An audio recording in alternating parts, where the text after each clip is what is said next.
අද ඔයාලා එකතු වෙන්නේ දවසක ටීවීස්සේ මම ඔයාලට කියන පළවෙනිම ලෙසන් එකත් එක්ක. මම ඔයාලට අද ගන්නන පුතේ කම්බයින්ඩ් ලෙසන් එක.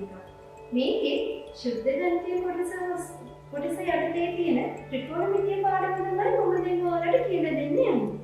මේක පුතේ ශුද්ධ ගණිතය යටතේ තිබුණු පාඩමක් වුණාට ව්‍යවහාරික ගණිතය ශුද්ධ ගණිතය කියන දෙකොටසටම එක වගේ වැදගත් වෙන පාඩමක්. මොකද කියනවනම් ව්‍යවහාරික ගණිතයේදී ඔයාලට එක ඔප්පු කිරීම වලට මේ ත්‍රිකෝණමිතිය කොටස අනිවාර්යයෙන්ම ඕන වෙනවා. ඒ වගේම ශුද්ධ ගණිතයේ අවකලනය, අනුකරණය වගේ ඉතා විශාල පාඩම් වලට මේ ත්‍රිකෝණමිතිය කොටස අනිවාර්යයෙන්ම ගොඩක් වැදගත් වෙනවා. මොකද මේ කොටස අවුල් ගිහිල්ලා තියෙනවා නම් ත්‍රිකෝණමිතිය ගැන හරිය අවබෝධයක් නැත්නම් අර අවකලනය, අනුකරණය කියන පාඩම් වල යෙදෙන කොටස් වලට ඉතා අපහසු වෙන්න පුළුවන්. ඒ නිසා පුතේ ඔයාලට මම කියනවා අනිවාර්යයෙන්ම මේක හොඳට අහගෙන ඉඳලා අවබෝධ කරගන්න එක ඉතාම වැදගත්. අනිත් එක තමයි පුතේ මේ ත්‍රිකෝණමිතිය පාඩම ගැන හොඳ අවබෝධයක් තියෙනවා නම් ශුද්ධ ගණිතය කොටසේ තියෙන කම්බයින්ඩ් පේපර් එකට ඔයාලට ලකුණු 175 150 වගේ ප්‍රමාණයක් විද්‍යාලයෙන් ලබා ගන්න පුළුවන්. එතකොට ඔයාලට තේරෙන්න ඕන පුතේ මේ පාඩම කොයිතරම්නම් වැදගත්ද කියලා. ඒ නිසා මම ආරාධනා කරනවා ඔයාලට ටිකටම රැඳී ඉඳලා බොහොම සාවධානව අහගෙන ඉඳලා තේරුම් ගන්න කියලා. හරි. අපි දැන් ඉන්න පාඩමට යමු පුතේ. ත්‍රිකෝණමිතිය කියන එක ගැන මුලින්ම කතා කරද්දී පුතේ අනිවාර්යයෙන්ම අපිට කතා කරන්න වෙන කෝණයක් කියන්නේ මොකක්ද කියන එක. මොකද ත්‍රිකෝණමිතිය ගොඩනැගිලා තියෙන්නේ මේ කෝණය කියන සරල සිද්ධාන්තය මත පදනම් වෙන. එහෙනම් බලන්න පුතේ මුලින්ම කෝණයක් කියන්නේ මොකක්ද කියලා. කෝණයක් කියන්නේ භ්‍රමණ ප්‍රමාණය. කෝණය නිර්මාණය කරන ලද රේඛාව දර්ශක අරය චලන රේඛාව යන නම් වලින් හඳුන්වනු ලැබේ. දැන් එතකොට පුතේ මේ කෝණය යන භ්‍රමණ ප්‍රමාණය කියන්නේ යම්කිසි තැනක ඉඳලා රේඛාවක් භ්‍රමණය වෙන ප්‍රමාණය තමයි කෝණයක් කියලා කියන්නේ. පැහැදිලිද? එතකොට පුතේ මේ කෝණය නිර්මාණය කරන්නේ දැන් අපි හිතමු මේ රේඛාව නම් කෝණය නිර්මාණය කරන රේඛාව මේ රේඛාවනේ. මේ රේඛාවට තමයි අපි කියන්නේ දර්ශකාරය එහෙම නැත්නම් ජනන රේඛාව කියලා. මම පුතේ මේක ඔයාලට රූප සටහනකට ආශ්‍රිතව තවදුරටත් පැහැදිලි කරනවා නම් මේ x අක්ෂයේ මේ මම අඳලා තියෙන කළු පාටින් මේ x අක්ෂයේ මේ තියෙන රේඛාව මේ විදිහට යම්කිසි ප්‍රමාණයක් භ්‍රමණය වුණාම මේ මොකද පාටින් ගන්නලා තියෙන ඉතලේ ප්‍රමාණය භ්‍රමණය වුණාට පස්සේ මේ නිර්මාණය වුණු රේඛාව තමයි මේ දර්ශකාරය කියලා කියන්නේ. පැහැදිලිද? එතකොට මේ රේඛාව භ්‍රමණය වීම මගින් නිසා මේ කෝණය නිර්මාණය වෙන්නේ. ඒ අදහසින් තමයි ජනන ආරය. ජනනය වෙනවා කියන අදහසින් තමයි ජනන ආරය කියන එක මේ දර්ශකාරය කියන එකට ජන රේඛාව කියන නම දෙන්නේ හේතුව. පැහැදිලිද? දැන් පුතේ මේකේ ඔයාලට මම ලකුණු කරලා තියෙන ඒවායි පේනවා x අක්ෂයේ දෙපස මම සමාන කෝණ දෙකක් අරගෙන මේ දිශාවට නම් ගන්න මේ දිශාවට නම් දෙක කියන අදහසින් ඊතන දෙක කියලා ලකුණු කරලා තියෙනවා. ඇයි මේ මේ දිශාවට දානවා මේ දිශාවට විනයි කියලා කියන්නේ?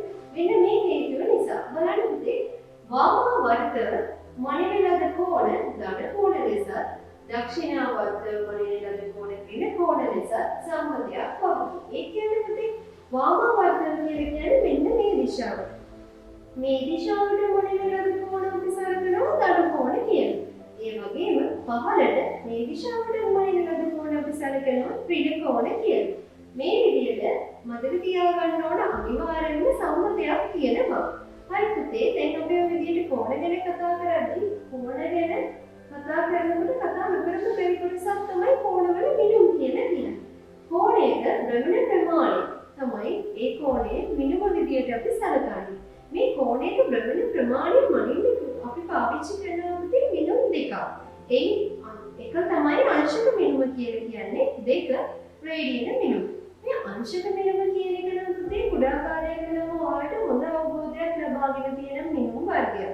නමුත් රේඩියන මිනුම කියන එක නම් ඔයාලට ටිකක් අලුත් අදහසක්. ඒ නිසා ඔයාලා මේ ගැන හොඳට අහගෙන ඉන්න ඕන රේඩියන මිනුම කියන එක ගැන වැඩිදුරටත් ඔයාලට පැහැදිලි කිරීම කරන්න. නමුත් අංශක මිනුම කියන එක ගැන කතා කරලා ඉන්නේ වටිනා පුතේ මොකද ඔයාලා දෙනෙක්ට දැන් ඒක හරියට මතක නැති වෙන්නත් පුළුවන්. බලන්න පුතේ අංශක මිනිමන් ගැන කතා කරද්දී ඔයාලා හිතන්න මම හිතන ලොකු සටහනේ දක්වලා තියෙනවනේ වෘත්තයක්. ඒ වෘත්තය ප්‍රධාන කොටස් 360කට හරියටම බෙදලා ඉන් එක් කොටසක් ගත්තොත් ඒ එක් කොටසකට අපි කියනවා අංශකයක් කියලා. පැහැදිලිද? එතකොට අංශකයක් කියන්නේ මේ 360 එකක් කියන ප්‍රමාණය. පැහැදිලි නේද? එතකොට පුතේ ඔයාලට මතක් වෙන්න ඕන අටවසරේදී ඔයාලා ඉගෙන ගත්තා ලක්ෂ්‍යයක් වඩා කෝණයක් 360යි කියලා මුලින්ම ඔයාලට අදහස් එන්නේ ඒ පන්තියේදී තමයි. හැබැයි පුතේ ඔයාලට ඒක දැන් මතක් වෙනවා නම් තේරෙන්න ඕන එක ලක්ෂයක් වඩා සම්පූර්ණ කෝණය 360යි නම් මේක වෘත්තඛණ්ඩ 360කට බෙදුවට පස්සේ ලැබෙන එක් කොටසක් අංශකයක් වෙනවා කියන එක ඔයාලට ඉක්මනින්ම ඔලුවට එන්න ඕන. තවදුරටත් මේක පැහැදිලි කරනවා නම් පුතේ බලන්න වෘත්තයක් සමාන කේන්ද්‍රික ඛණ්ඩ 360කට බෙදුව විට ඉන් එක් කොටසක් කේන්ද්‍රය ආපාදනය කරන ලබන කෝණය අංශක එකක් ලෙස හැඳින්වේ. අංශක මගින් පමණක් මෙන්නට අසීරු අවස්ථා සඳහා උපයෝගික විදිහයි. දැන් පුතේ මම කලින් ගොඩක් පැහැදිලි කරපු නිසා මේ ප්‍රතිපාඩේ නේද තියෙන්නේ කියලා තවදුරටත් කතා කරන්නේ නැහැ. ඒකද තමයි මම කලින් කතා කරේ. ඊළඟට මේ මොකක්ද කියලා තියෙන්නේ. ඇත්තටම පුතේ අපේ මිනුම් බිහි වෙන්නේ අපේ අවශ්‍යතාවයන් මත පදනම්ව. ඒ කියන්නේ අපි මේ සොයාගෙන කරගෙන යන්නේ මිනිසාගේ අවශ්‍යතාවයන් මතනේ. ඒ අනුව දැන් ඕනම අපිට දෙයක් අවශ්‍ය නම් අපි අංශක හොයාගත්තා. ඒ වුණාට අපිට මොනින්න තියෙන සියලුම ඕන අංශක වලින් මොනින්න බෑ කියලා ඒගොල්ලෝ වටහා ගත්තා. උදාහරණයක් විදිහට ගත්තොත් දැන් අපි පුතේ සියලුම ගණනය කිරීම කෝණ සංඛ්‍යාව වලින්ම පමණක් කරන්නේ නෑනේ. 1.23 ඒ වගේම දශම ස්ථාන 3ක් 4ක් ඔය වගේ දිගට යන්න අපිට ඕන වුණා. ඒ නිසානේ අපිට දශම කියන දේවල් බිහිුනේ. මේ වගේම අංශක වලින් පමණක් මනින්න බෑ කියලා තේරුණාම එයාලා එතනින් ඉදිරියට තවත් පියවරක් තිබ්බා. ඒ පියවරක් තමයි කලාවල සොයා ගැනීම එයාලා කරන්නේ. දැන් මේ කලා එකක් කියන්නේ මොකක්ද පුතේ? බලන්න අංශක එකකින් 60න් පාවුවා කලා එකක් ලෙස.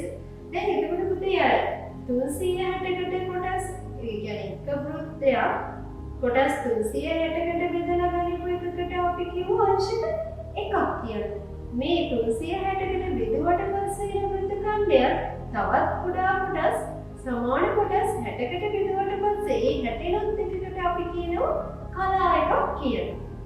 ඊළඟට පුතේ බලන්න එතනිනුත් එහාට යාලා ගියා. කලා එකකින් 60 පොග්ගුවක් එක කලා එකක් ලෙස හැඳින්වේ. අර ඉතා කුඩා කොටසක් විදියට ගනිපු කලා එකක් තවත් කොටස් 60කට බෙදුවා පුතේ. මේ විදියට බෙදලා ඒකෙන් 60 එකක් ඒගොල්ලෝ කිව්වා විකලා එකක් බව.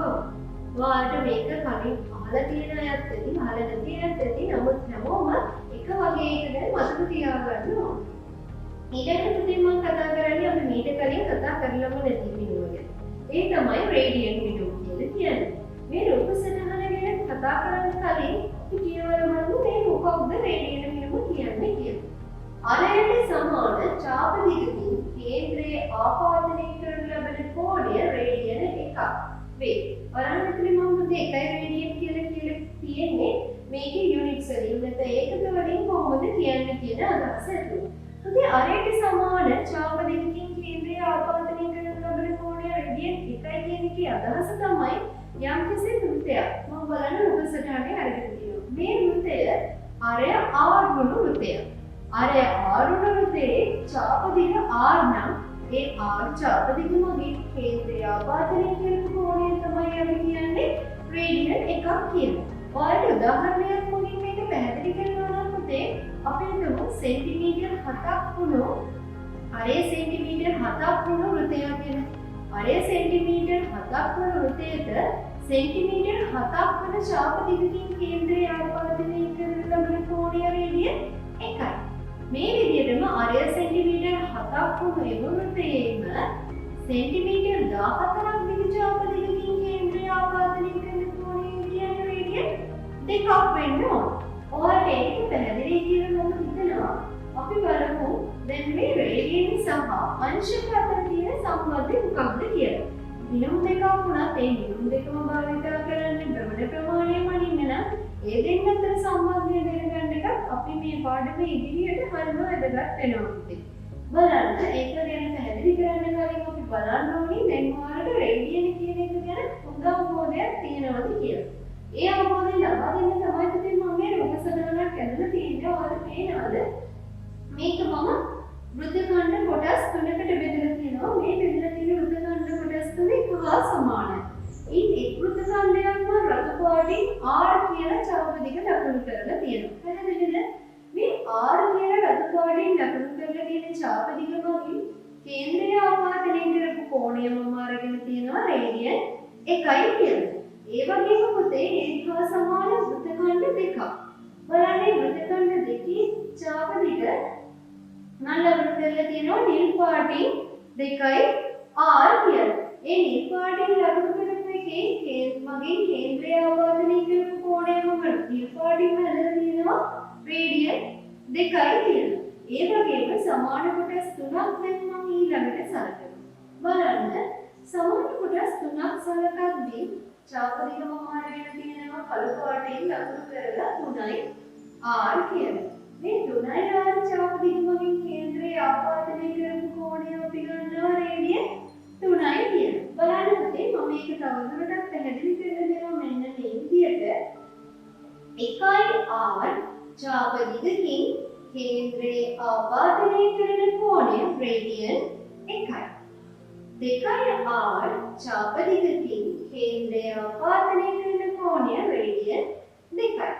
3යි R චාපදිකකින් කේන්ද්‍රය ආපාදනය කරන කෝණය රේඩියන් 3යි. 2යි 5R චාපදිකකින් කේන්ද්‍රය ආපාදනය කරන කෝණය 2යි 5 රේඩියන්. ඔයාලා පැහැදිලි වෙන්න ඕන පුතේ 1යි Rට 1යි රේඩියන් 2යි Rට 2යි රේඩියන් 3යි Rට 3යි රේඩියන්. ඊළඟ 2යි 5Rට මොකක්ද වෙන්න ඕන? 1ට 1යි 2ට 2යි 3ට 3යි නම් මේ R කියන එක නැතුව කතා කරනකොට 2යි 5ට 2යි 5 රේඩියන් වෙන්න ඕන. මේක තවදුරටත් පුතේ පැහැදිලි කරන්නම් ඔයාලට අංශක අතර සම්බන්ධය ගන්න ඕන නිසා මම ඊළඟ එකේ බලන්න ඔයාලට මෙතන මම වෘත්ත දෙකක් ඇඳලා තියෙනවා. පළවෙනි වෘත්තේ අර අපි කලින් කතා කළා වගේ ලක්ෂ්‍ය කොටා කෝණය මම අංශක 360ක් බව පැහැදිලිව පෙන්වලා දීලා තියෙනවා. එතකොට පුතේ 2යි 5R කියුවේ මොකක්ද අපි අතනදී? මෙන්න මේතෙන්දී 2යි 5R කියන්නේ ඇත්තටම මොකක්ද? පරිධිය ගැන කතා කරනවා. පරිධිය කියන්නේ 2යි 5R කියන එක ඔයාලා පොඩි කාලේ ඉඳලම දන්න දෙයක් පුතේ. මොකද ඔයාලා දන්නවා වෘත්තයක වටේ දිග තමයි පරිධිය කියන්නේ. වෘත්තයක වටේ දිග එහෙම නැත්නම් පරිධිය කියන්නේ 2යි 5R නම් සම්පූර්ණ වෘත්තය මගින් කේන්ද්‍රීය ආපාදනය කරන කෝණය තමයි ඔයාලා ඉගෙන ගත්තේ ලක්ෂ්‍ය කොටා කෝණය කියලා. එතකොට සම්පූර්ණ පරිධිය මගින් කේන්ද්‍රීය ආපාදනය කරන කෝණය අංශක 260යි. ඒක තමයි පුතේ අපි දැන් මෙතෙන්දී කියන්නේ. මේ අංශක 360 සමාන වෙන්නේ සම්පූර්ණ පරිධිය මගින් කේන්ද්‍රයේ ආපාදනය කරපු කෝණය. ඒක තමයි අපි ගත්තේ 2යි 5 රේඩියන් කියලා. එහෙනම් පුතේ අදහස තමයි ඒ අනුව 2යි 5R චාපදිකකින් 2යි 5 රේඩියන් කියන කෝණයක් කේන්ද්‍රය ආපාදනය කරනවා. මෙතන පුතේ මම කලින් කිව්වා වගේම R මේක වැඩිපුර දෙන 2යි 5යි 2යි 5. එහෙනම් මේ R ගෙන් බෙදුව ගමන් ඍජුවම පුතේ වාට ලැබෙන්නේ මොකක්ද? ඒ කෝණය. ඒ කියන්නේ යම්කිසි පරිධිය. ඒ කියන්නේ පුතේ මුල් දෙයකට අදාළ පරිධිය R ගෙන් බෙදුවට පස්සේ කෙලින්ම එහි සම්පූර්ණ කෝණය වෙනවා කේන්ද්‍රීය ආපාදනය කරන ඔයාලට පේන්න ඕන මෙතන සම්බන්ධයක් ගොඩ නැගිලා තියෙනවා. ඒ තමයි පරිධිය Rෙන් බෙදුවට පස්සේ ලැබෙන්නේ කෝණයක්. ඒ කෝණය මෙතන තියෙන අනිවාර්යයෙන්ම මෙන්න තියෙන්න ඕනි රේඩියන් වලින්. ඒ නිසා මම මේක එතන වරන් ඇතුලේ අනිවාර්යයෙන්ම ලියලා තියෙන්නේ. මේ අනුව දැන් පුතේ පරිධිය මෙන්නේ නම් R වලින් නම් මේක චාපදිකකටත් මේ විදිහටම සමාන වෙන්න ඕනේ. මොකද අපි මේ පරිධිය දක්වා ගමන ආවේ චාපදික කොටස් වලින්මනේ. මේ චාපදිකට මෙච්චර, මේ චාපදිකට මේතර. ඒ විදිහටනේ අපි චාපදික ගන්නව කෝණ ලබා ගන්න. එහෙනම් පරිධියට ඒක සත්‍ය නම් අනිවාර්යයෙන්ම චාපයේ තියෙන දිගටත් ඒක අනිවාර්යයෙන්ම සත්‍ය වෙනවා. එහෙනම් අපිට කෝණයක් හොයන්න පුළුවන් චාපදිග අරයෙන් බෙදලා. ඒක ඔයාලා හොඳට මතක තියාගන්න. මම මේ පොතට තියෙන සම්බන්ධය කියන්නේ රේඩියන් වලින් වඩනද ඕනෑම කෝණයක් හොයන්න පුළුවන් චාපදිග අරයෙන් බෙදලා. එතකොට පුතේ මේකේ අදහස රේඩියන් වලින් වඩනද කෝණ පමණක්මද අපිට මේ විදිහට ගණනය කිරීම කරන්න පුළුවන්? ඔව්. නමුත් රේඩියන් වලින් වඩනද කෝණ පමණක් මේ විදිහට ගණනය කරන්න පුළුවන් වුණාට ඔයාලට හදිසි අංශක වලින් තියෙන එකකට මේ සම්බන්ධය ගන්න නම් ඔයාලා මොකක්ද කරන්න ඕනේ? එම අංශක ප්‍රමාණය රේඩියන් වලට පරිවර්තනය කර ගැනීමක් කරන්න ඕනේ. දැන් පුතේ ඔයාලට මෙතන පේනවා මේ දෙන්න අතර සම්බන්ධය තවදුරටත් මේ පාඩමේ ඉස්සරහට මම කියලා දෙනවා රේඩියන් සහ අංශක අතර සම්බන්ධය ගොඩ වෙන්නේ කොහොමද කියලා. නමුත් ඔයාලට පැහැදිලි දවසක් තියෙන්න ඕනේ දැනටමත් අංශක වලින් දීපු කෝණෙකුත් රේඩියන් වලට පරිවර්තනය කරගත හැකි බව. ඒ විදිහට පරිවර්තනය කරලා තමයි එහෙම උනත් මේ විදිහ ගණනකට යොදා ගන්න වෙන්නේ. පැහැදිලි නේද? අපි දැන් ඊළඟට බලමු කේන්ද්‍රිත ඛණ්ඩයක චාපදිග හොයන්නේ කොහොමද කියලා. ඇත්තටම කලින් අපි කතා කරේ චාපදිගට සාපේක්ෂව කෝණය ගැන. රේඩියන් කෝණයේ අර්ථ දැක්වීමත් එක්කම අපිට ආව චාපදිගට සාපේක්ෂව කෝණය ගැන කතා කරා. දැන් අපි කතා කරන්නේ කෝණයට සාපේක්ෂව චාපදිග කියන්නේ. ඒකට පුතේ මම දැන් මෙතන වෘත්තයක් ඇඳලා තියෙනවා. ඒ වෘත්තය කුඩා කොටස් කිහිපයකට බෙදලා තියෙනවා. ඒ වගේ බෙදද්දී මම අරගෙන තියෙනවා කේන්ද්‍රික ඛණ්ඩ දෙක එක සහ සමාන. මේ කේන්ද්‍රික ඛණ්ඩයක චාපදිග R නම් එමගින් කේන්ද්‍රය ආපාදනය කරපු කෝණය එකයි රේඩියන් වෙලා තියෙනවා. ඔයාලට පේනවා මම මෙතන ලකුණු කරලා තියෙනවා මේ වෘත්තය R අරය මුළු වෘත්තයක් නිසා කියලා. පැහැදිලිද? අරය අවරුණු වෘත්තයක් නිසා R කියන චාපදිගකින් කේන්ද්‍රය ආපාදනය කරපු කෝණය එකයි රේඩියන්. එහෙනම් මේ කොළ පාටින් මම ලකුණු කරලා තියෙනවා 2R වල චාපදිග. ඒ 2R චාපදිග මගින් කේන්ද්‍රය ආපාදනය කරපු කෝණය කීයක් වෙන්න ඕනද එහෙනම්? රේඩියන් 2ක්. දැන් කලින් මොකද අපි චාපදිගට සාපේක්ෂව කෝණය ගැන කතා කරේ? දැන් ඔයාලා හිතුවත් පුතේ මේ රේඩියන් 1කින් මේ වෙනන චාපදිග කොච්චරද කියලා. රේඩියන් 1ක් වූ කෝණයක් වෙනන චාපදිග R. රේඩියන් 2ක් නම් 2යි R වෙන්න ඕන. ඒක තමයි මෙතන මම පැහැදිලි කරලා තියෙන පුතේ 1යි රේඩියන් මගින් ආපාදිත චාපදිග සමානයි R. 2යි රේඩියන් මගින් ආපාදිත චාපදිග සමානයි 2යි R. 3යි රේඩියන් මගින් ආපාදිත චාපදිග සමානයි 3යි R. θ රේඩියන් මගින් ආපාදිත චාපදිග සමානයි θ R. ඊළඟ පුතේ θ රේඩියන් කියන්නේ දැන් මම මෙන්න මේ පුතේ එක්තරාගත ඛණ්ඩයක් මෙන්න මේ විදිහට සැලකුවා. ඒක මම ගන්නවා හමු කෝණයක් කියලා. හමු කෝණය තමයි මම මෙතන θ කියලා අරන් තියෙන්නේ. මෙන්න මේ වෘත්තයේ වෘත්ත ඛණ්ඩයක් නිසා මම ලකුණු කරලා තියෙනවා R කියලා. එහෙනම් ඒ θ මගින් ආපාදිත චාපදිග මම අරන් තියෙනවා S කියලා. එහෙනම් පුතේ 1යි රේඩියන් මගින් 1යි R කියන චාපදිගකුත් 2යි රේඩියන් මගින් 2යි R කියන චාපදිගකුත් ඒ පෙන්නනම නම් අනිවාර්යයෙන්ම එකට 1යි එකට 2යි වගේ සම්බන්ධයක් මෙතන ලැබෙන්නේ. එහෙනම් 1යි රේඩියන් 2යි R නම් 2යි රේඩියන් 2යි R නම් θ රේඩියන් දෙන්න ඕනේ මොකක් කියලාද මේ කියන්නේ? θ R කියන්නේ. එහෙනම් මේ θ R කියලා කියන්නේ පුතේ මේ S කියන චාපදිගම තමයි නේද? එහෙනම් පුතේ ඔයාලට ගන්න පුළුවන් S සමානයි R θ කියලා. මේ කියන්නේ මොකක්ද? යම්කිසි වෘත්තයක චාපදිග හොයන්න පුළුවන් එම වෘත්තයේ අරයක් එම චාපදිග මගින් කේන්ද්‍රය ආපාදනය කරපු කෝණයේ ගුණිතය මගින්. පැහැදිලිද? නැවතත් කියනවා නම් ඕනෑම වෘත්තයක චාපදිග හොයන්න පුළුවන් එම චාපදිග මගින් කේන්ද්‍රය ආපාදනය කරපු කෝණය එම වෘත්තයේ අරයේ ගුණිතය මගින්. ඒක ඔයාලා හොඳට මතක තියාගන්න. මෙතෙන්දි තවත් මතක තියාගන්න ඕනේ කරුණු දෙකක් තමයි පුතේ. කලින් කිව්වා වගේම මේ θ කෝණය අනිවාර්යයෙන්ම රේඩියන් වලින් වෙනපු කෝණයක් වෙන්න ඕනේ. ඒ වගේම මේ R කියන එක මනින්න භාවිතා කරපු ඒකකම තමයි මේ චාපදිග මනින්න මේ ඡාපදියෙන් ලැබෙන පිළිතුරටත් එන්නේ. උදාහරණයක් විදිහට ගත්තොත් සෙන්ටිමීටර් වලින් මැනපු අරයක් තියෙන වෘත්තයක නම් ඒ ඡාපදිය ලැබෙන්නේ සෙන්ටිමීටර් වලින්ම තමයි. පැහැදිලි නේද ඔයාලට නේද? එහෙනම් පුතේ අපි දැන් කතා කරන්න යන්නේ මේ කලින් කතා කරපු කේන්ද්‍රික ඛණ්ඩවල වර්ගඵල හොයන්නේ කොහොමද කියලා. මේකට මම රූප සටහන් දෙකක් පාවිච්චි කරලා තියෙනවා. බලන්න පළවෙනි රූප සටහනේ මම AB ඡාපදිගක් මගින් O කේන්ද්‍රයක් වන වෘත්තයක O කේන්ද්‍රයට ආපාදනය කරපු කෝණය θ කියලා ලකුණු කරලා තියෙනවා. එතකොට පුතේ මේ කේන්ද්‍රික ඛණ්ඩයේ AB ඡාපදිග θ කෝණයක් සැලකුවට පස්සේ මෙන්න කේන්ද්‍රික ඛණ්ඩය ඉතා කුඩා කොටස් වලට බෙදෙනවා කියලා හිතන්න.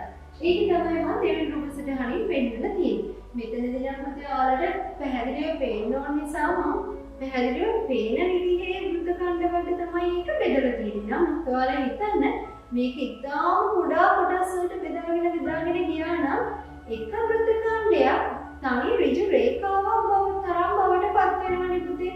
නිකන් හිතලා බලන්න. මේක මෙන්න මේ විදිහට මේ බෙදාගෙන ගියාම මේ එක ඍජු රේඛාවක් තරම් තුනී නම් පුතේ ඔයාලා හිතන්න එහි ඡාපදිග ඍජු රේඛාවක් විදිහට අපිට සලකන්න පුළුවන්. අර ඉතා තුනී වෘත්ත ඛණ්ඩය. මොකද වෘත්තාකාර බව ඉතාම අඩු වෙනවනේ එන්න කුඩා වෙනකොට ඒක තවදුරටත් සුපට වෙනවා. එතකොට ඒක ඍජු රේඛාවක් විදිහට අනිවාර්යයෙන්ම සලකන්න පුළුවන්. මේ ඍජු රේඛාවක් විදිහට සලකලා තමයි අපි ගණනය කිරීම කරන්නේ. හරි දැන් බලන්නකො අරය ආර්ද O කේන්ද්‍රයේ වන වෘත්තයක් සලකමු. මෙය කේන්ද්‍රික ඛණ්ඩ n සංඛ්‍යාවට බෙදා ඇතැයි සිතමු. එතකොට පුතේ මෙන්න මේ විදිහට බෙදපු වෘත්ත ඛණ්ඩයක් කියලා හිතන්නකො මේ AOC කියලා කියන්නේ. ඒ විදිහට බෙදපු වෘත්ත ඛණ්ඩයක් නම් AOC කියන්නේ දැන් අපි හිතනවා මේක කියලා තියෙන කේන්ද්‍රික ඛණ්ඩ n සංඛ්‍යාවකට බෙදනවා කියලා. මේ n කියන්නේ අනන්ත සංඛ්‍යාවක් කියලා හිතා ගන්න පුතේ. එතකොටනේ අර ඉතා කුඩා වෘත්ත ඛණ්ඩයක් ලැබෙන්නේ. එහෙනම් මේ සම්පූර්ණ AOB කියන කෝණය θ නම් මේ ඉතා කුඩා වෘත්ත ඛණ්ඩයක් එන්නේ අර n සංඛ්‍යාවකට බෙදුවම θ බෙදීම n කියන සම්බන්ධය යටතේ. පැහැදිලි නේද? ඒ කියන්නේ AOB විශාල වෘත්ත ඛණ්ඩය θ නම් ඒ කොටස් n සංඛ්‍යාවකට බෙදුවට පස්සේ එන කුඩා කොටසක් θ බෙදීම n කියන කෝණයක් වෙන්න ඕන. පැහැදිලි නේද? ඒක අපි ඊට පස්සේ අරගන්නවා AC ඡාපදිග. දැන් මේ ඡාපදිග ගන්න නම් මම ඔයාලට r θ කියන සමීකරණය කලින් අවස්ථාවක ඉගෙනුවා. එහෙනම් ඒ අනුව දැන් බෙදෙන කෝණය වෙන්නේ θ බෙදීම n නේ. r වැඩි වෙනවා θ බෙදීම n වෙනවා. එතකොට AOC ත්‍රිකෝණයේ වර්ගඵලය. ත්‍රිකෝණයේ වර්ගඵලය වෙනන්නේ පුතේ භාගය ගුණ කිරීම, ආධාරකයේ ගුණ කිරීම, ලම්බෝස සරලව කියනවා නම් ලම්බෝස ආධාරයෙන් ගුණ කරලා ආධාරයෙන් ගුණ කරලා දෙකෙන් බෙදුවට පස්සේ ඔයාලට ලැබෙනවා ත්‍රිකෝණයක වර්ගඵලය. මෙතෙන්දි පුතේ මම මේක මේ විදිහට භාගය ගුණ කිරීම කියලා දෙන්නේ. ඊට ටික ඔයාලට අනිත් ගුණිතේ කොටස පැහැදිලිව තේරෙන්න ඕන නිසා. එහෙනම් භාගය ගුණ කිරීම අර කලින් ගණිත ඡාපදිග කියලා කියන්නේ r θ බෙදීම එන්නේ. ඒක උසින් ගුණ කරාට පස්සේ r කියලා එනවනේ. එහෙනම් ඔයාලට වර්ගඵලය ලැබෙනවා භාගයයි r වර්ග θ කියනවා. එහෙනම් මේ තව දෙයක් ඔයාලා මතක තියාගන්න ඕනේ මේ θ අනිවාර්යයෙන්ම රේඩියන් වලින් වෙනපු කෝණයක් වෙන්න ඕනේ. මෙතෙන්දිත් මම මතක් කරන්න ඕනේ පුතේ මේකේ අදහස අංශික මිනුමක් සහිත කෝණයක මේක කරන්න බැහැ කියන එක නෙවෙයි. अंशिक वलिන් දීලා තියෙන කෝණයක් මේ ඒ θ කෝණය अंशिक මිනිමම් සහිත කෝණයක් නම් ඒ අනිවාර්යයෙන්ම රේඩියන් වලට පරිවර්තනය කරලා ඊට පස්සේ වෙන θ කියන විදිහට ආදේශ කරාම වලට මේ විදිහට වර්ගඵලය හොයන්න පුළුවන්. පැහැදිලිනේ? ඒකේ අදහස अंशिक වලින් වෙන පුරුතකණ්ඩයේ වර්ගඵලය හොයන්න බැහැ කියන එක නෙවෙයි. අනිවාර්යයෙන්ම මේ θට ආදේශ කරන්න ඕන රේඩියන් වලට පරිවර්තනය කිරීමෙන් බව තමයි ඒකෙන් අදහස් වෙන්නේ.